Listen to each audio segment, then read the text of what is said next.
একদিন রাতে রান্নাঘরে টিকটিকি আর তেলাপোকার মধ্যে শুরু হলো ভীষণ ঝগড়া।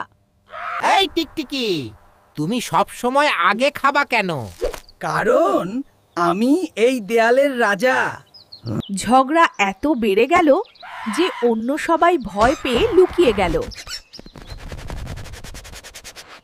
ঠিক তখনই আসে নতুন বিপদ, মানুষের বড় ঝাড়ু। তেলাপোকা আর টিকটিকি বুঝলো ঝগড়া করলে কেউই বাঁচবে না, এক হতে হবে। টিকটিকি উপরে থেকে দিক দেখায় আর তেলাপোকা দ্রুত পালিয়ে যায়। দলবদ্ধ হলেই সমস্যা সহজ হয়। তুমি না থাকলে আমি বাঁচতাম না। ঝগড়া করে লাভ নেই, বরং বন্ধু হই। এইভাবেই ঝগড়া বদলে গেল সুন্দর বন্ধুত্বে।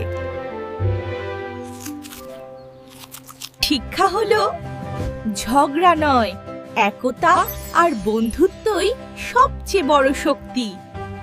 আমাদের গল্প ভালো লেগে থাকলে হ্যাঁ অবশ্যই সাবস্ক্রাইব ও লাইক করে পাশে থাকুন।